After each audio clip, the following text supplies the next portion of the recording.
إن الحمد لله نحمده ونستعينه ونستغفره ونعوذ بالله من شرور أنفسنا وسيئات أعمالنا من يهده الله فلا مضل له ومن يضلل فلا هادي له وأشهد أن لا إله إلا الله وحده لا شريك له وأشهد أن محمدا عبده ورسوله يا أيها الذين آمنوا اتقوا الله حق تقاته ولا تموتن إلا وأنتم مسلمون يا أيها الناس اتقوا ربكم الذي خلقكم من نفس واحدة وخلق منها زوجها وبث منهما رجالا كثيرا ونساء واتقوا الله الذي تساءلون به والأرحام إن الله كان عليكم رقيبا يا أيها الذين آمنوا اتقوا الله وقولوا قولا سديدا يصلح لكم أعمالكم ويغفر لكم ذنوبكم ومن يطع الله ورسوله فقد فاز فوزا عظيما أما بعد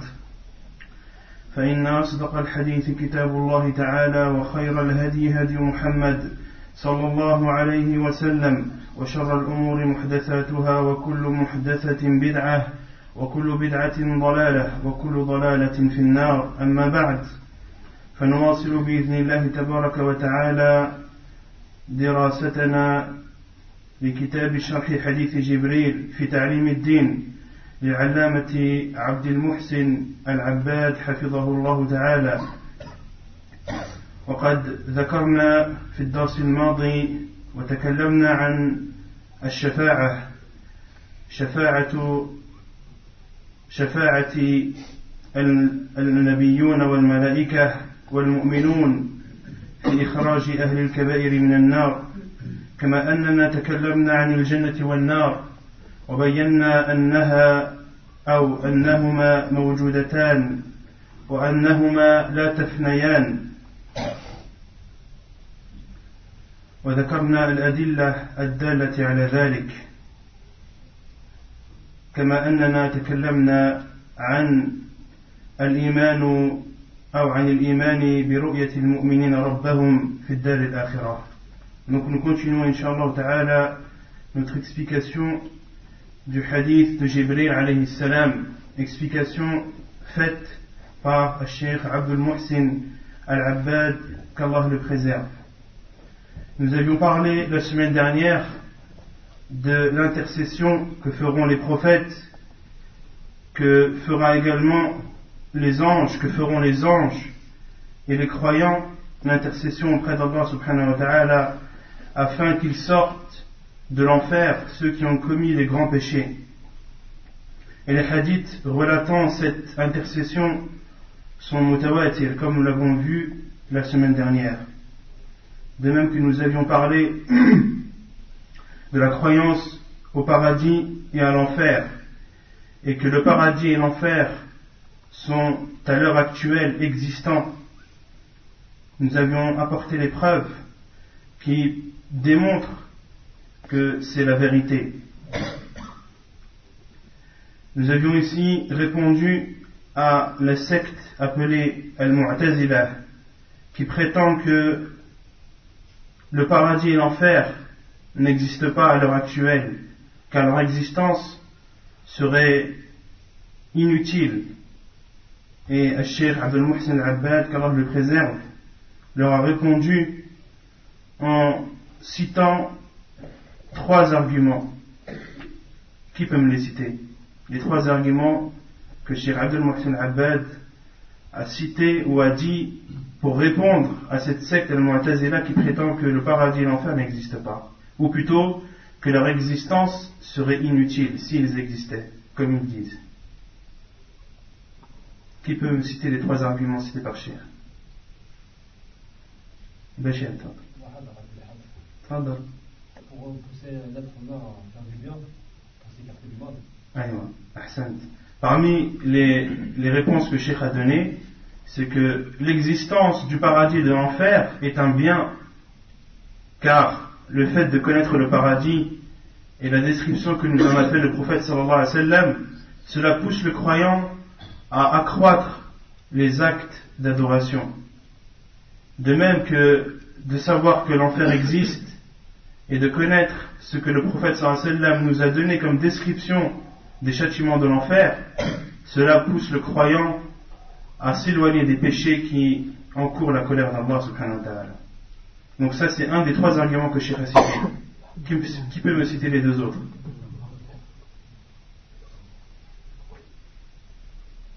Qui peut me citer les 2 autres? Il y avait le hadith par rapport à la grappe de raisin. Le hadith par rapport à la grappe de raisin, non, c'est pas un dalil que Cheikh a cité. Ahsant, le supplice de la tombe.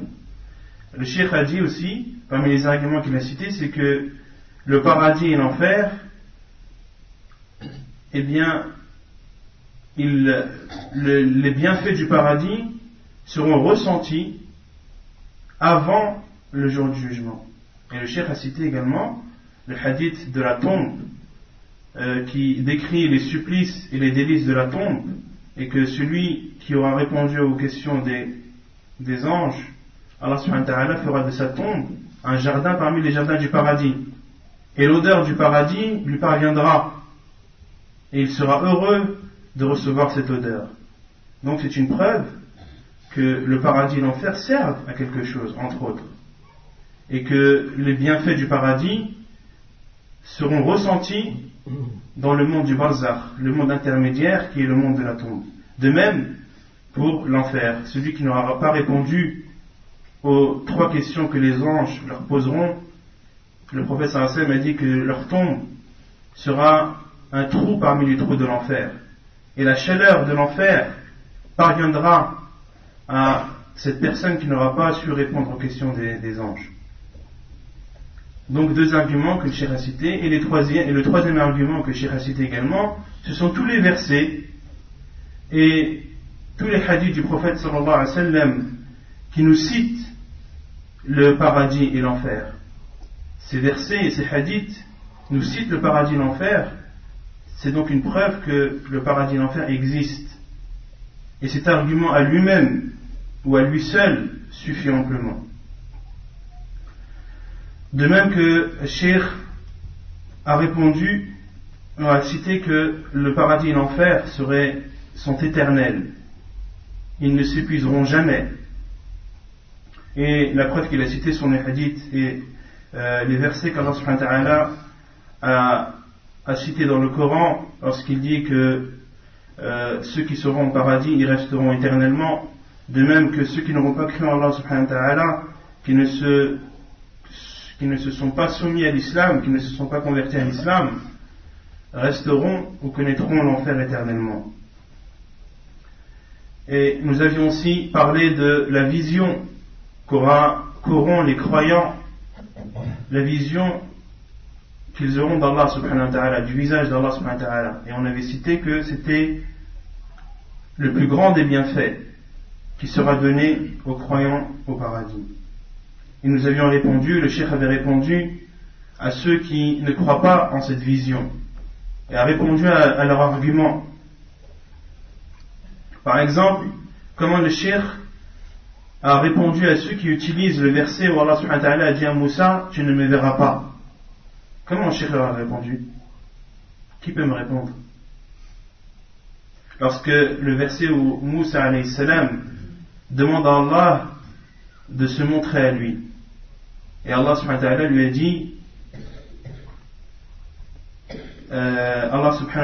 dit, tu ne me verras pas. Regarde cette montagne, si elle reste comme elle est, alors tu me verras. Et ensuite Allah subhanahu wa ta'ala a ordonné ou a anéanti la montagne, et Moussa alayhi salam est tombé évanoui. Donc lorsqu'Allah subhanahu wa ta'ala lui a dit tu ne me verras pas, certains utilisent ce verset pour dire que les croyants ne verront pas Allah subhanahu wa ta'ala, ne le verront jamais. Comment le cheikh a répondu à ce faux argument que citent les sectes? Khalid. On dit qu'il y avait une différence entre le fait de voir la chose et de l'atteindre. Ça c'est un autre verset. Le fait de voir une chose et de l'atteindre, ça c'est un autre verset qui est également utilisé. La tudrikuhu al-absar wa huwa yudriku al-absar. Mais moi ma question précise, c'est sur ce verset où Allah subhanahu wa ta'ala a dit à Moussa tu ne me verras pas. Ça va. On ne pourra pas si on des récompenses de l'au-delà, on ne pourra pas voir là dans le monde. Alors, Ahsant. La réponse c'est que Allah subhanahu wa ta'ala a dit tu ne me verras pas. Les savants en ont déduit, et c'est même l'unanimité des savants, que personne ne verra Allah subhanahu wa ta'ala, c'est vrai, mais dans ce monde d'ici-bas, dans cette vie d'ici-bas, personne ne verra Allah subhanahu wa ta'ala, dans cette vie d'ici-bas. Mais dans l'au-delà, les versets sont clairs, et les hadiths du prophète sallallahu alayhi wa sallam le sont encore plus. طيب يقول الشيخ حفظه الله تعالى: الفائدة السادسة الإيمان بالقدر. الإيمان بالقدر خيره وشره، وقد جاء في القرآن آيات كثيرة وفي السنة أحاديث عديدة تدل على إثبات القدر. قال الله عز وجل: إنا كل شيء خلقناه بقدر. وقال: قل لن يصيبنا إلا ما كتب الله لنا. وقال: ما أصاب من مصيبة في الأرض ولا في أنفسكم إلا في كتاب من قبل أن نبرأها إن ذلك على الله يسير. وأما السنة فقد عقد كل من الإمام البخاري والإمام مسلم في صحيحيهما كتابا للقدر اشتمل على أحاديث عديدة في إثبات القدر. Donc la sixième chose qu'il faut retenir de la partie du hadith où le prophète sallallahu alayhi wa sallam a répondu à Jibril alayhi salam lorsqu'il lui a demandé quelle est la foi, le prophète sallallahu alayhi wa sallam lui a répondu: la croyance, la foi, c'est de croire en Allah, de croire en ses anges, en ses livres, de croire à ses envoyés, de croire au jour du jugement, et enfin de croire au destin, qu'il soit bon ou mauvais. Donc le cheikh de cette partie du hadith que l'on a cité, la sixième chose qu'il faut retenir, c'est la croyance au destin, à la prédestination. Le destin, qu'il soit bon ou mauvais. Et les versets qui citent le destin sont très nombreux dans le Coran. De même que les hadiths du prophète sallallahu alayhi wa sallam le sont également. Allah azza wa jal dit selon le sens: nous avons créé toutes choses avec un destin. Et il dit aussi subhanahu wa ta'ala, dit Allah subhanahu wa ta'ala parle à son envoyé Muhammad sallallahu alayhi wa sallam, dit ô Muhammad, rien ne nous atteindra en dehors de ce que Allah nous a prescrit. Et il dit aussi subhanahu wa ta'ala selon le sens: nul malheur n'atteint la terre, ni vos personnes, qui ne soit enregistré dans un livre, avant que nous nous l'ayons créé, et cela est certes facile à Allah.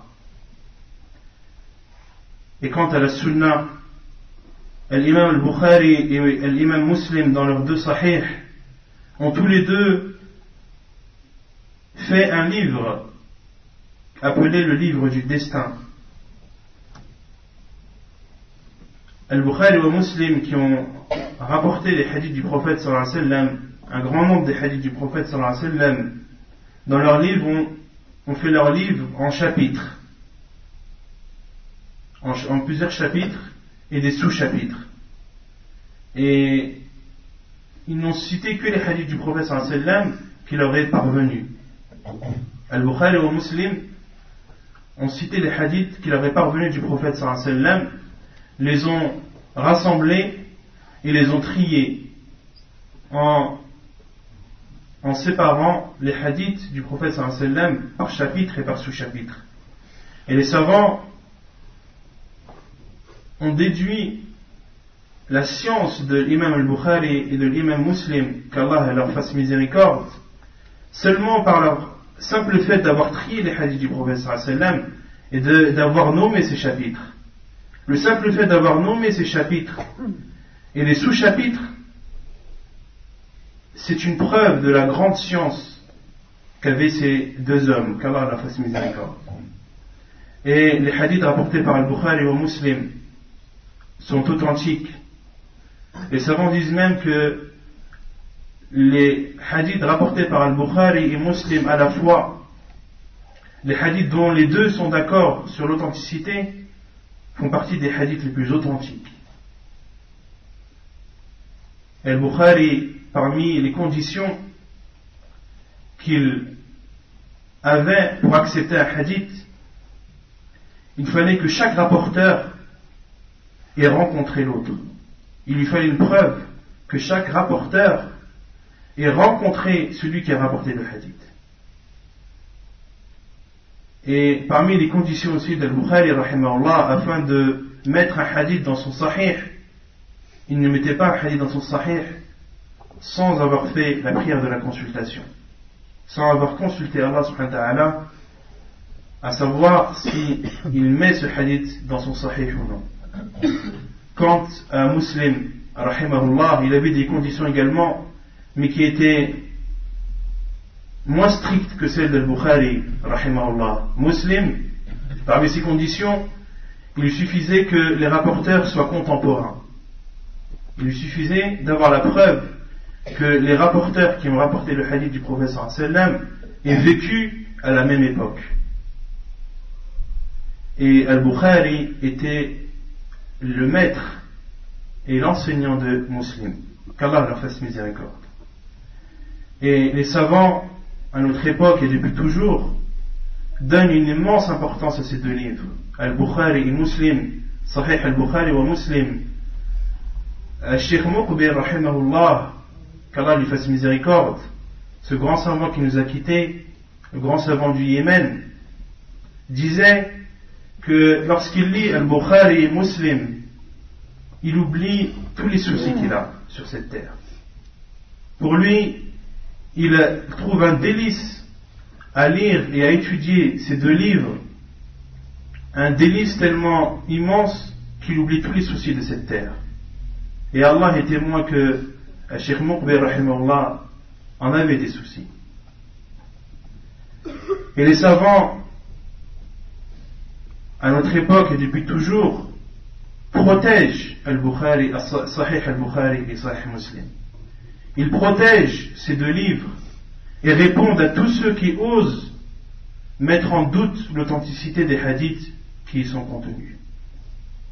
Mais néanmoins, et c'est une remarque que je fais, il y a quelques hadiths qui sont où l'authenticité est à revoir dans Sahih Al-Bukhari et Sahih Muslim. Quelques hadiths qui n'atteignaient même pas une dizaine et que les savants connaissent. Et ceci nous montre que une personne, un savant, quelle que soit la science qu'il a atteint, il n'est jamais infaillible. Personne n'est infaillible, sauf le prophète sallallahu alayhi wa sallam. Donc le fait de dire qu'il y a quelques hadiths dans Sahih al-Bukhari, cela n'est en aucun cas un reproche ou une critique que l'on fait à ce livre. Non, au contraire, ça nous prouve que personne n'est parfait, sauf le prophète sallallahu alayhi wa sallam. Donc c'était une parenthèse que je voulais faire concernant ces deux livres. Donc Al-Bukhari et Muslim ont dans chacun de leurs livres cité ou fait un chapitre appelé le chapitre du destin. Et ces deux chapitres et ces chapitres qu'ils ont fait contiennent énormément de hadiths qui prouvent et qui attestent l'existence du destin. روى مسلم في صحيحه عن أبي هريرة رضي الله عنه قال قال رسول الله صلى الله عليه وسلم المؤمن القوي خير وأحب إلى الله من المؤمن الضعيف وفي كل خير احرص على ما ينفعك واستعن بالله ولا تعجز وإن أصابك شيء فلا تقل لو أني فعلت كان كذا وكذا ولكن قل قدر الله وما شاء فعل فإن لو تفتح عمل الشيطان. Et Muslim rapporte dans son Sahih, selon Abu Huraira radiyallahu anhu, qui a dit, le prophète sallallahu alayhi wa sallam a dit, le croyant fort est meilleur et plus aimé chez Allah que le croyant faible. Mais dans les deux, il y a un bien. Dans les deux croyants, qu'ils soient forts ou faibles, il y a un bien. Ensuite, le prophète sallallahu alayhi wa sallam dit, fais des efforts afin d'appliquer ce qui te sera profitable et demande l'aide d'Allah dans ceci et ne t'affaiblis pas. Et si quelque chose t'atteint, ne dis pas si j'avais fait ceci, eh bien il se serait passé cela. Mais dis plutôt c'est le destin d'Allah et ce qu'il a voulu et il fait ce qu'il veut. Ensuite le prophète sallallahu alayhi wa sallam dit, car là où le fait de dire si ouvre une porte vers les actes de Satan, vers les actes du diable, les actes du mal. Les savants ont expliqué que si, le fait de dire si j'avais fait cela, eh bien il se serait passé cela, si je n'avais pas fait ça, eh bien ce malheur n'aurait pas eu lieu. Les savants ont dit que le si qui est interdit, ou dont l'utilisation est interdite, est le si qui est accompagné de remords, le si qui est accompagné de regret, le si qui rejette et qui n'accepte pas le destin d'Allah subhanahu wa ta'ala. Et Al-Bukhari, comme je vous ai dit tout à l'heure, donc ça c'est une parenthèse que j'ouvre, les savants, comme je vous ai dit tout à l'heure, ont vu la grandeur de la science de cet homme, Al-Bukhari, seulement par le fait de donner un nom à ces chapitres et à ces sous-chapitres. Parmi les chapitres qu'il y a dans Sahih Al-Bukhari, les 6, entre guillemets, qui sont autorisés. Un chapitre où Al-Bukhari, rahimahullah, cite tous les hadiths où le prophète sallallahu alayhi wa sallam a utilisé le mot si. Et il a nommé ce chapitre les 6, entre guillemets, qui sont autorisés. Il a cité des hadiths comme par exemple le hadith du prophète sallallahu alayhi wa sallam lorsqu'il a dit, si j'avais la possibilité de retourner dans le passé, je n'aurais pas pris avec moi al-hadi pendant le hajj, la bête à égorger. D'autres hadiths également où Abu Bakr radiallahu anhu a dit, lorsque les associateurs l'ont poursuivi avec le prophète sallallahu alayhi wa sallam et qu'il s'est réfugié dans la caverne, il a dit, si l'un d'entre eux avait regardé à ses pieds, il nous aurait vus, en parlant des associateurs. Et une autre parenthèse également que j'ouvre sur cette histoire, l'histoire de la caverne. L'histoire de l'araignée est fausse. Le fait qu'une araignée ait tissé sa toile à l'entrée de la grotte, et quand les associateurs sont arrivés, ont vu la toile tissée, on dit qu'il n'est pas possible que quelqu'un puisse rentrer, ou pareil pour le nid de la colombe. Ces deux détails, le Cheikh Al-Albani rahimahullah ne les authentifie pas. Et ce qui est authentique, c'est qu'Allah subhanahu wa ta'ala a aveuglé les associateurs. Il a caché de leur vue le prophète sallallahu alayhi wa sallam et Abu Bakr radiallahu anhu. وروى مسلم بإسناد إلى طاووس قال أدركت ناسا من أصحاب رسول الله صلى الله عليه وسلم يقولون كل شيء بقدر. قال وسمعت عبد الله بن عمر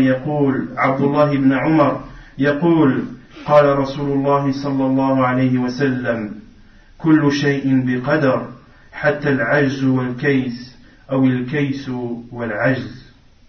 Et Muslim rapporte que Taous a dit, j'ai rencontré des compagnons du prophète sallallahu alayhi wa sallam qui disaient, toute chose a un destin, toute chose a une destinée. Et il dit, Taous dit, j'ai entendu Abdullah ibn Umar dire que le prophète sallallahu alayhi wa sallam a dit, toute chose a une destinée, toute chose existe avec une prédestination qu'Allah subhanahu wa ta'ala a décrétée. Même l'incapacité et l'intelligence et la sagesse. Même la sagesse et l'incapacité qui sont, comme le dit Cheikh Abdul Muhsin Abbad, qui sont deux contraires. C'est pour prouver, le prophète sallallahu alayhi wa sallam a utilisé à la fois le terme de sagesse et d'intelligence et le terme d'incapacité pour montrer les deux opposés et pour appuyer sur le fait que toute chose, qu'elle soit bien ou mal, existe avec le destin d'Allah subhanahu wa ta'ala, avec un destin qu'Allah subhanahu wa ta'ala a décrété.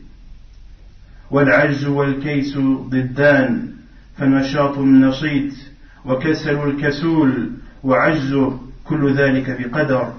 قال النووي في شرح الحديث ومعناه أن العاجز قد قدر عجزه والكيس قد قدر كيسه. Et l'imam al-Nawawi, qui a expliqué le Sahih de Muslim, dit dans son livre, et l'explication, c'est que l'incapable, son incapacité a été prédestinée, et l'intelligent et le sage, son intelligence et sa sagesse a également été prédestinée. وقال صلى الله عليه وسلم ما منكم من أحد إلا وقد كتب مقعده من الجنة ومقعده من النار فقالوا يا رسول الله أفلا نتكل فقال اعملوا فكل ميسر ثم قرأ فأما من أعطى واتقى وصدق بالحسنى إلى قوله للعسرى رواه البخاري ومسلم من حديث علي رضي الله تعالى عنه. Et le prophète sallallahu alayhi wa sallam a dit dans un hadith rapporté par Al-Bukhari et Muslim, où le prophète sallallahu alayhi wa sallam dit: chacun d'entre vous, sa place au paradis a été écrite, de même que sa place en enfer a été écrite. Ils ont dit, les compagnons: ô envoyé d'Allah, ne devons-nous pas nous fier au destin et arrêter tout acte? Le prophète sallallahu alayhi wa sallam leur a répondu: appliquez, faites ce qui vous est demandé, et chacun sera facilité sur la chose pour laquelle il a été créé. Ensuite, le prophète sallallahu alayhi wa sallam a cité le verset où Allah subhanahu wa ta'ala a dit: celui qui donne et craint Allah et déclare véridique la plus belle récompense, nous lui faciliterons la voie au plus grand bonheur. Et quant à celui qui est avare, se disperse de l'adoration d'Allah et traite de mensonge la plus belle récompense, nous lui faciliterons la voie à la plus grande difficulté. Donc dans ce hadith-là, ou dans ce verset, il y a la preuve que celui qui veut le bien et celui qui cherche le bien et à faire le bien, Allah subhanahu wa ta'ala lui facilitera. Et de même que celui qui veut le mal et qui veut faire le mal, Allah subhanahu wa ta'ala lui facilitera également cette voie vers le mal. Pour cela que le prophète sallallahu alayhi wa sallam a dit: appliquez, faites ce qui vous est demandé. Et chacun, Allah subhanahu wa ta'ala lui facilitera. والحديث يدل على أن أعمال العباد الصالحة مقدرة وتؤدي إلى حصول السعادة وهي مقدرة وأعمالهم السيئة مقدرة وتؤدي إلى الشقاوة وهي مقدرة والله سبحانه وتعالى قدر الأسباب والمسببات وكل شيء لا يخرج عن قضاء الله وقدره وخلقه وإيجاده. Ensuite, Cheikh Abdel Mohsen Al-Abbad explique, et ce hadith prouve que les actes pieux que font les croyants ont été prédestinés. Et ces actes pieux ont pour conséquence la félicité, le bonheur qui lui également est prédestiné. De même que les mauvais actes sont prédestinés et les mauvaises conséquences qui s'en découlent, qui est le malheur et la mauvaise vie sur cette terre, et bien cela aussi est prédestiné. Et Allah subhanahu wa ta'ala a décrété ou à destiner à la fois les causes et les conséquences. Et nulle chose, aucune chose ne sort du décret d'Allah subhanahu wa ta'ala, de sa prédestination, de sa création. Rien qui existe sur cette terre ne peut sortir ou ne peut s'échapper du destin qu'Allah subhanahu wa ta'ala a décrété. وعن عبد الله بن عباس رضي الله عنهما قال: كنت خلف رسول الله صلى الله عليه وسلم فقال: يا غلام إني أعلمك كلمات احفظ الله يحفظك احفظ الله تجده تجاهك إذا سألت فاسأل الله وإذا استعنت فاستعن بالله واعلم أن الأمة لو اجتمعت على أن ينفعوك بشيء لم ينفعوك إلا بشيء قد كتبه الله لك ولو اجتمعوا على أن يضروك بشيء لم يضروك إلا بشيء قد كتبه الله عليك رفعت الأقلام وجفت الصحف رواه الترمذي وقال هذا حديث حسن صحيح. Et son Abdullah ibn Abbas, qu'Allah l'agrée, il a dit: j'étais derrière le prophète sallallahu alayhi wa sallam un jour, puis il m'a dit: ô enfant, ô jeune homme, je vais t'enseigner quelques paroles. Préserve Allah et il te préservera. Et ici, une parenthèse que j'ouvre. Préserver Allah, qu'est-ce que cela signifie? Préserver Allah. Préserver Allah, c'est-à-dire préserver les ordres d'Allah, préserver les prescriptions d'Allah, appliquer les prescriptions d'Allah. Cette phrase est similaire au hadith du prophète sallallahu alayhi wa sallam qui dit: la religion c'est le conseil. Ad-din nasiha. Les compagnons du prophète sallallahu alayhi wa sallam ont répondu: envers qui le conseil, ô envoyé d'Allah? Liman ya Rasulallah? Qala lillahi wa rasulihi ila akhir al-hadith. Alors le prophète sallallahu alayhi wa sallam lui a dit le conseil. Lorsque les compagnons lui ont demandé envers qui ou pour qui le conseil, le prophète sallallahu alayhi wa sallam leur a répondu: le conseil envers Allah. Comment est-ce qu'un croyant peut conseiller Allah? C'est inconcevable. Les savants ont expliqué ce hadith en disant que conseiller Allah, c'est-à-dire appliquer ses ordres et délaisser ses interdits. De même, dans ce hadith, lorsque le prophète sallallahu alayhi wa sallam dit à Abdullah ibn Abbas: préserve Allah, c'est-à-dire applique ses ordres et délaisse ses interdits. Préserve Allah et tu le trouveras devant toi. Lorsque tu demandes, ne demande qu'à Allah. Et lorsque tu implores une aide, ne l'implore que à Allah. Et sache que si la communauté se rassemblait afin de t'apporter un bien, ils ne t'apporteront qu'un bien qu'Allah subhanahu wa ta'ala t'aura destiné. Et s'ils se rassemblaient pour t'apporter un mal, eh bien sache qu'ils ne t'apporteront qu'un mal qu'Allah subhanahu wa ta'ala t'aura destiné. Les plumes ont été relevées et les pages ont séché. C'est-à-dire ce qui a été écrit dans le grand livre, le livre préservé. Et on en parlera Inch'Allah ensuite. Tout ce qui a été écrit, les plumes ont été relevées, ont été enlevées et l'encre présente sur les feuilles a séché. Cela veut dire que c'est un livre qui est infalsifiable, un livre qui ne peut pas être modifié. Et le Cheikh Abdel Muhsin va en parler ensuite. والإيمان بالقدر له 4 مراتب لا بد من اعتقادها. المرتبة الأولى علم الله الأزلي في كل ما هو كائن، فإن كل كائن قد سبق به علم الله أزلا ولا يتجدد له علم شيء لم يكن عالما به أزلا.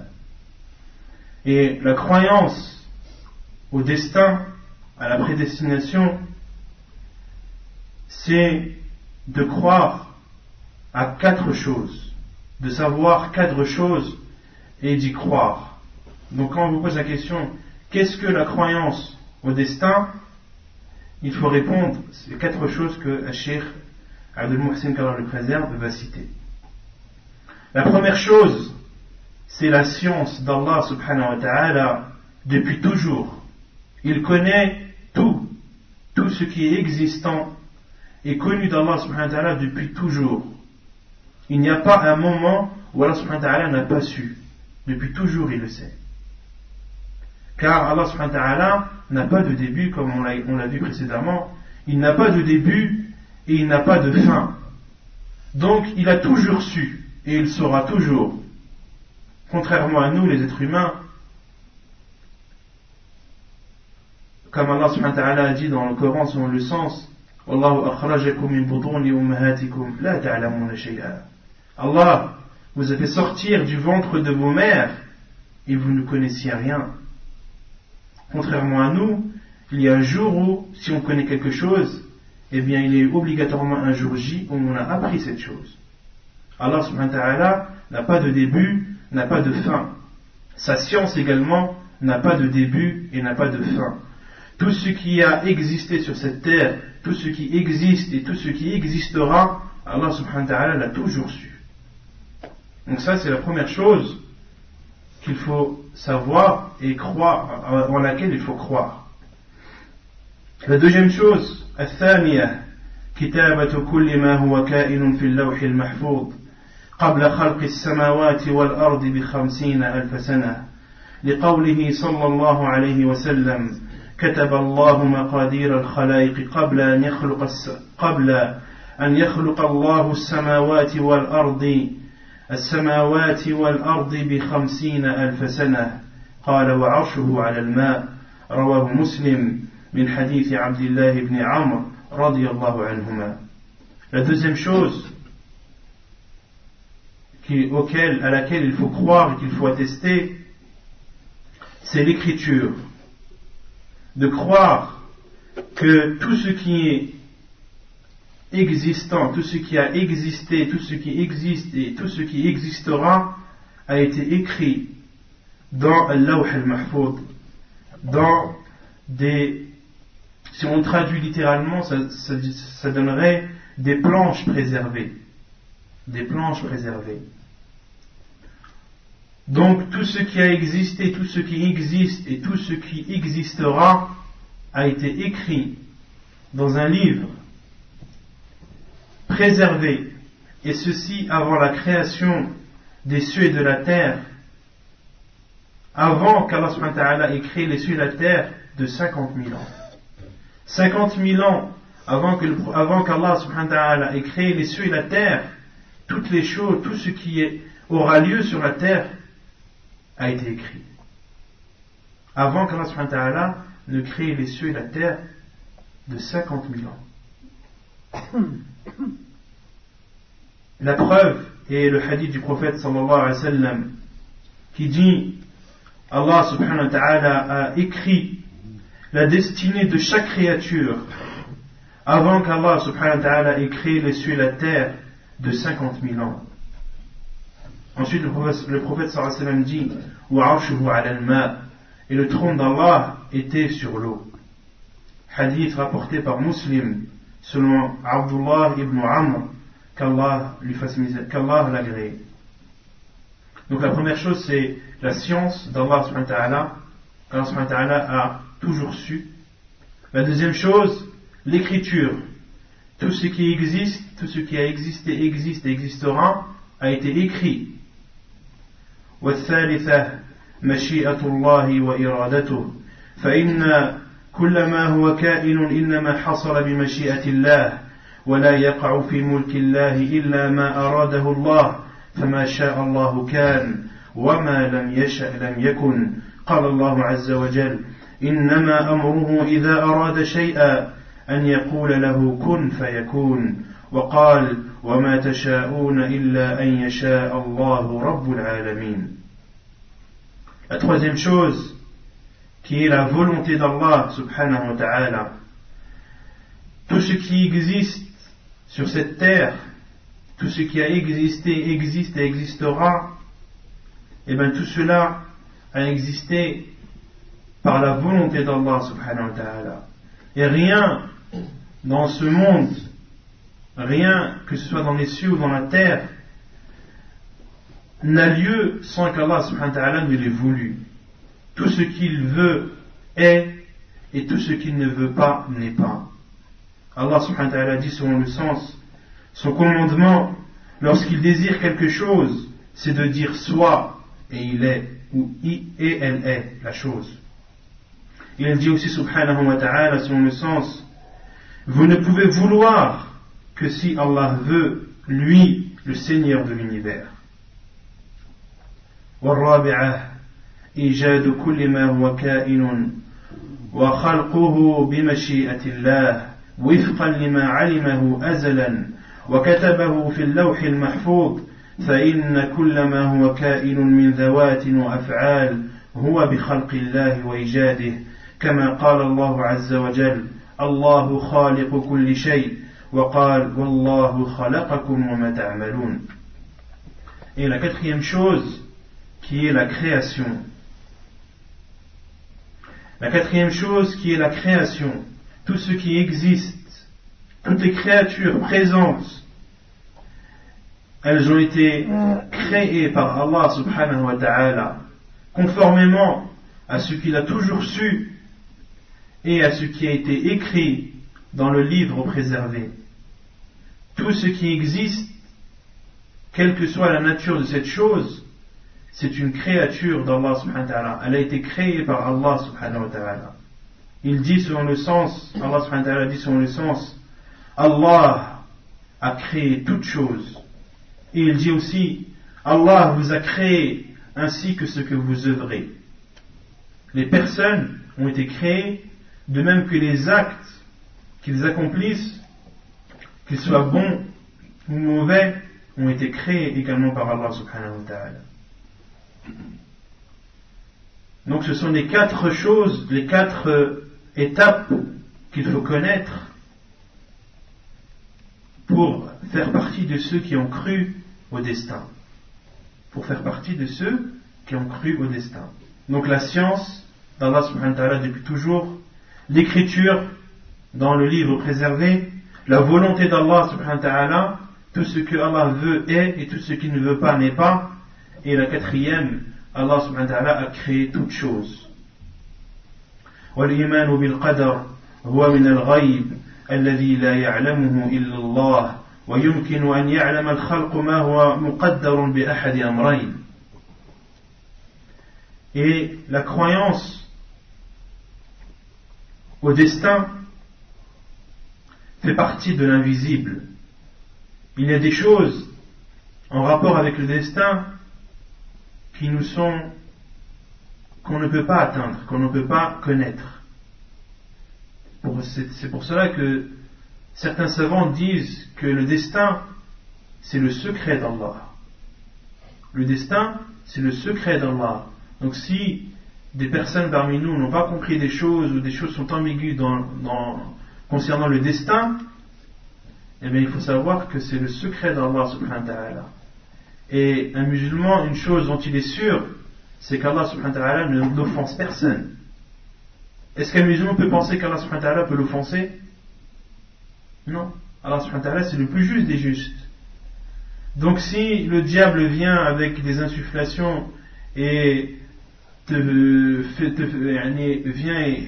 et te donne des idées, des choses qui te troublent concernant le destin, par exemple de dire pourquoi faire la prière, etc., alors que déjà tout a été créé, alors qu'Allah subhanahu wa ta'ala a déjà tout destiné.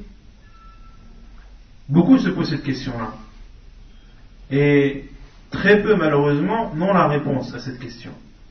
Et ceux qui n'ont pas la réponse, eh bien, ils doivent se baser sur la certitude qu'ils ont. C'est qu'Allah subhanahu wa ta'ala n'offense personne. Allah subhanahu wa ta'ala, il n'est pas injuste. Allah subhanahu wa ta'ala, bien au contraire, c'est le plus juste des justes.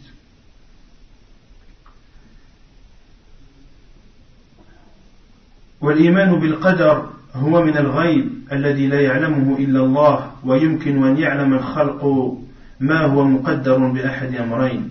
Donc le destin, cela fait partie des choses qui rentrent dans le cadre de l'invisible.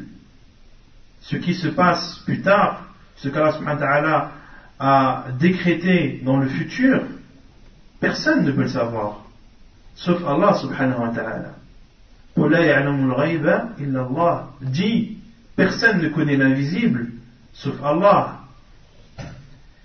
Et Cheikh Al-Muhsin Al-Abbad dit, et il est possible aux créatures, il est possible aux êtres humains de connaître ce qui a été prédestiné,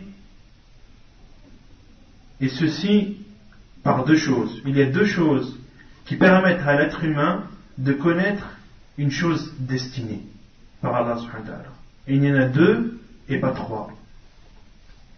الأمر الأول الوقوع فإذا وقع شيء علم بأنه مقدر لأنه لو لم يقدر لم يقع فإنه ما شاء الله كان وما لم يشأ لم يكن. La première chose qui nous permet de savoir ou de connaître qu'une chose a été destinée, c'est le fait qu'elle ait lieu, que cette chose ait eu lieu. Car tout ce qui a eu lieu, tout ce qui a lieu a été prédestiné. Et si cette chose n'avait pas été prédestinée, elle n'aurait pas eu lieu. Car tout ce qu'Allah veut est, et tout ce qu'il ne veut pas n'est pas. Donc s'il t'arrive quelque chose, eh bien sache avec certitude que cette chose t'a été prédestinée. Car si elle n'avait pas été prédestinée, eh bien elle n'aurait pas eu lieu. Donc ça c'est la première chose par laquelle ou à travers laquelle l'être humain peut connaître une chose qui lui a été prédestinée. والثاني حصول الإخبار من رسول الله صلى الله عليه وسلم عن أمور تقع في المستقبل مثل إخباره صلى الله عليه وسلم عن الدجال ويأجوج ومأجوج ونزول عيسى بن مريم وغيرها من الأمور التي تقع في آخر الزمان. فهذه الأخبار تدل على أن هذه الأمور لا بد أن تقع وأنه سبق بها قضاء الله وقدره.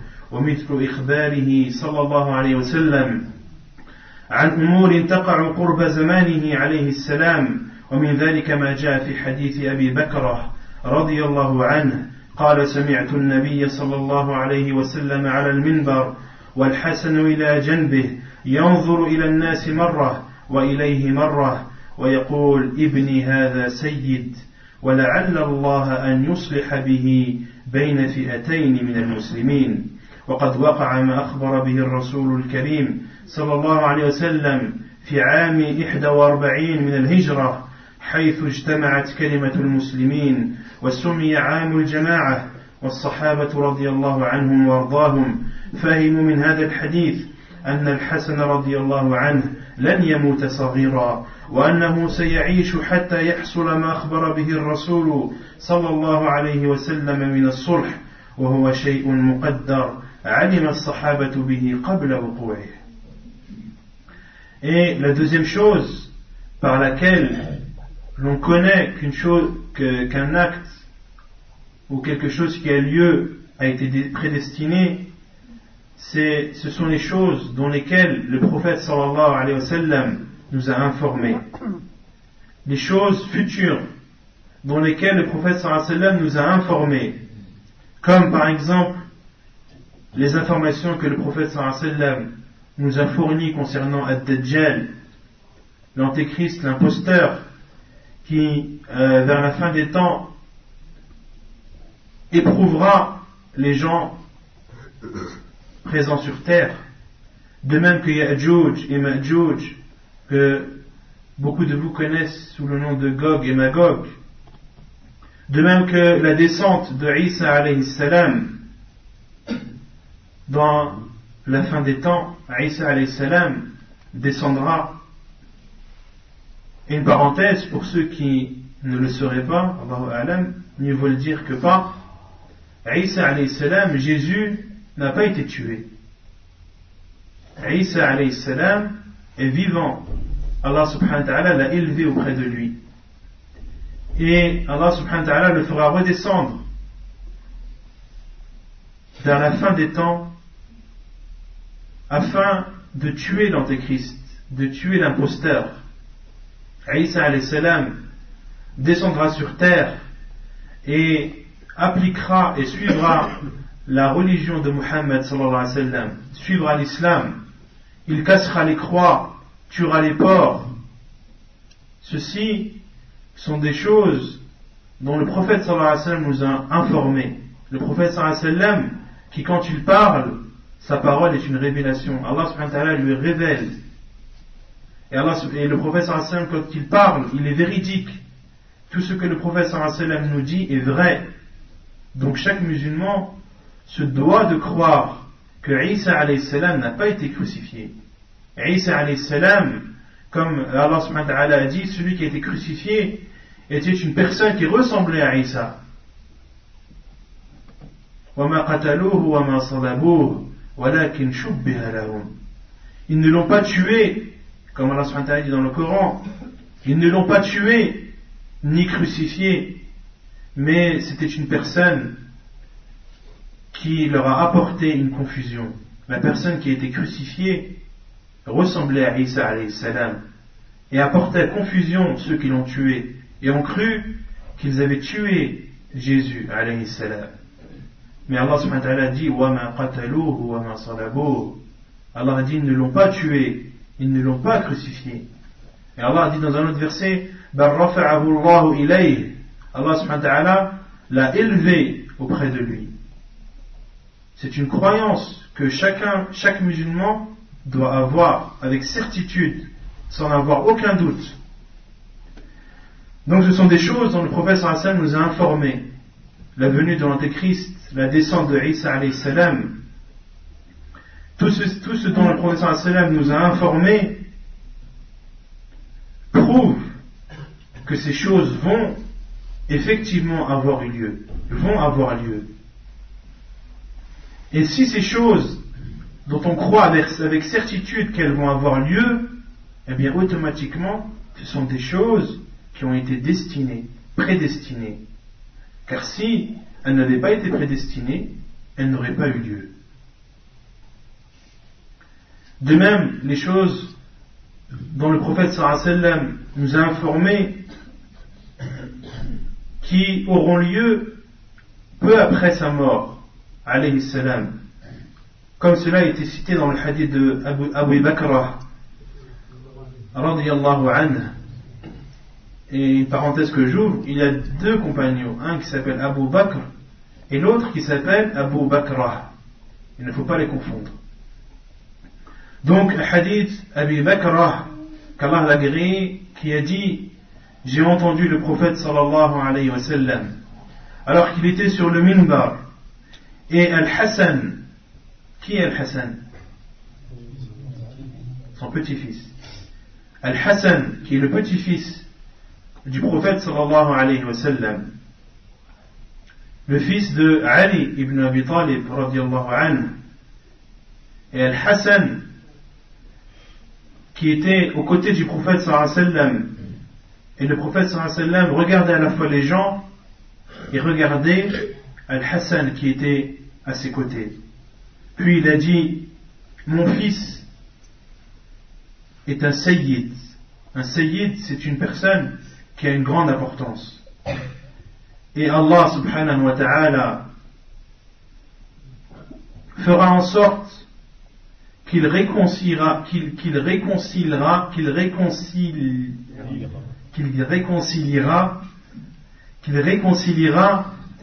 deux groupes de musulmans. Allah subhanahu wa ta'ala, par l'intermédiaire de Al-Hassan, il va réconcilier deux groupes de musulmans qui se seront divergés, ou qui se seront divisés. Et Cheikh Abdel Muhsin continue en disant: Hafidahullah, et effectivement, ce dont a informé le prophète sallallahu alayhi wa sallam a bel et bien eu lieu en l'an 41 de l'Hégire, lorsque la parole des musulmans a été rassemblée. Cette année, l'année 41 de l'Hégire, a même été appelée l'année du rassemblement.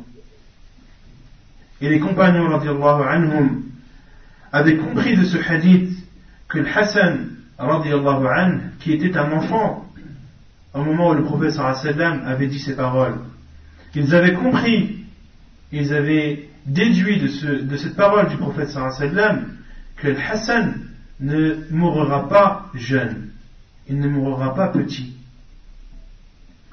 et qu'il vivra au minimum jusqu'à ce dont le prophète sallallahu alayhi wa sallam a informé aura lieu. Et ceci, la réconciliation de Hassan radiyallahu anhu entre ces deux groupes de musulmans est une chose prédestinée, qui était connue des compagnons radiyallahu anhum avant que cette chose ait eu lieu. C'est clair?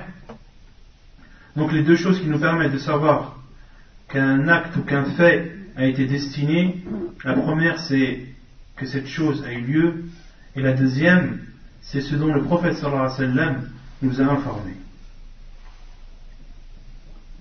والله سبحانه وتعالى خالق كل شيء ومقدره. قال الله عز وجل: الله خالق كل شيء. وقال: وخلق كل شيء فقدره تقديرا. فكل ما هو كائن من خير وشر هو بقضاء الله وقدره ومشيئته وإرادته.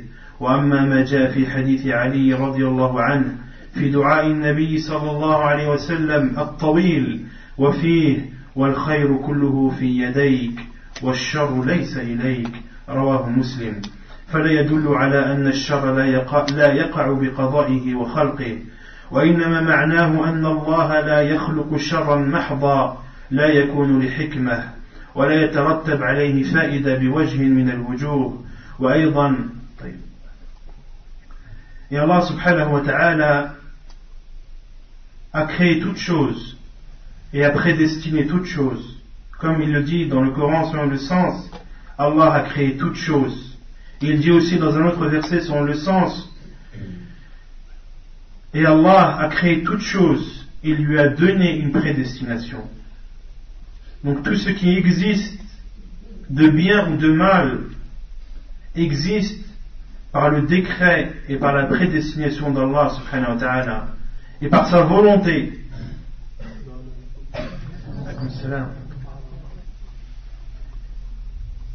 Et concernant ce qui a été rapporté dans le hadith de Ali radiyallahu anhu, qui a cité une invocation du prophète sallallahu alayhi wa sallam, et le hadith est très long, il est dit dans cette invocation, le prophète sallallahu alayhi wa sallam dit: et le bien, tout le bien est entre tes mains, et le mal n'est pas à toi. Alors le prophète sallallahu alayhi wa sallam, en disant une invocation, donc il parle à Allah subhanahu wa ta'ala, il dit: et le bien, tout le bien est entre tes mains, et le mal n'est pas en toi. Hadith rapporté par Muslim. Al-Cheikh Abdul Muhsin Al-Abbad explique et dit: ce hadith ne prouve pas que le mal n'a pas lieu ou n'a pas été créé par Allah subhanahu wa ta'ala, il n'a pas été prédestiné par Allah subhanahu wa ta'ala. En aucun cas, ce hadith est une preuve de cela. Mais le sens, c'est qu'Allah subhanahu wa ta'ala ne crée pas un mal pur, un mal qui n'a pas, où il n'y a pas de sagesse derrière, un mal qui n'a pas pour conséquence un bien, sous quelque forme que ce soit. Donc le mal qui est pour nous un mal n'est pas un mal en vérité. On le considère comme mal, mais derrière il y a une sagesse, derrière il y a une conséquence bénéfique. Et celui qui la connaît, alhamdulillah, celui qui ne la connaît pas, il se doit de patienter. C'est pour cela que les savants conseillent souvent les gens de patienter dans ce qu'Allah subhanahu wa ta'ala a décrété, a destiné. Pourquoi? Car toute chose qui pour nous est un mal, elle ne l'est pas pour Allah subhanahu wa ta'ala, car il y a une sagesse derrière. Et pour vous donner un exemple concret, donc l'exemple c'est moi qui le donne, c'est pas cher, une personne qui par exemple a eu une affection au niveau de sa jambe, une affection irréfutable, une affection où il n'y a pas de retour, où tous les médecins sur cette terre disent que le seul recours pour que cette personne survive, c'est l'amputation. L'amputation en elle-même, c'est un mal ou pas? Vous allez me dire oui. Mais ce mal-là, qu'est-ce qu'il y a derrière? Il y a la survie, qui est un bien, qui est une sagesse. Et ce malade, lorsqu'il se réveillera après son opération, lorsqu'il va voir qu'il n'a plus de jambes, pour lui, c'est un grand malheur qui l'aura atteint. Mais lorsqu'on lui dira ensuite que cette amputation a été faite pour assurer sa survie, il verra cette chose autrement. Il ne verra pas cette amputation comme un mal, mais plutôt comme un bien. Donc c'est un exemple que je vous ai donné pour illustrer ce que Cheikh a dit. وأيضا الشر لا يضاف إليه استقلالا بل يكون داخلا تحت عموم كما قال الله عز وجل الله خالق كل شيء وقال إنا كل شيء خلقناه بقدر فيتأدب مع الله بعدم نسبة الشر وحده إلى الله ولهذا جاء فيما ذكره الله عن الجن تأدبهم بنسبة الخير إليه وذكر الشر على البناء للمجهول قال الله عز وجل وأنا لا ندري أشر أريد بمن في الأرض أم أراد بهم ربهم رشدا. وفي الأولى قال الجن لا ندري أشر أريد، فهنا البناء للمجهول. أشر أريد بمن في الأرض أم أراد بهم ربهم رشدا. Et de même, le mal ne doit pas être ajouté à Allah subhanahu wa ta'ala comme ça, cru. On ne doit pas dire par exemple qu'Allah subhanahu wa ta'ala a créé le mal. Ce serait manquer de respect envers Allah subhanahu wa ta'ala de dire qu'il a créé le mal comme ça. Le mieux est de dire, comme Allah subhanahu wa ta'ala l'a dit dans le Coran, selon le sens, Allah a créé toute chose. Et toute chose, cela englobe à la fois le bien et le mal. Il dit aussi subhanahu wa ta'ala, nous avons créé toute chose avec une prédestination. Et toute chose, cela englobe le bien et le mal. Donc, le musulman se doit d'avoir un bon comportement envers Allah subhanahu wa ta'ala et de ne pas dire qu'Allah subhanahu wa ta'ala a créé le mal, car c'est un manque de respect envers notre Créateur.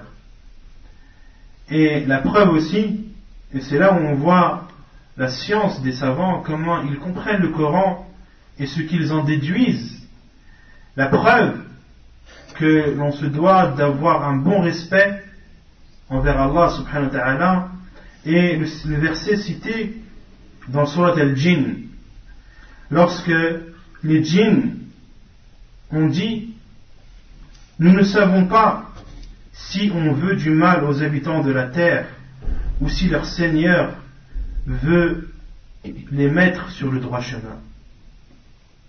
Donc qu'est-ce qu'ils ont dit les djinns?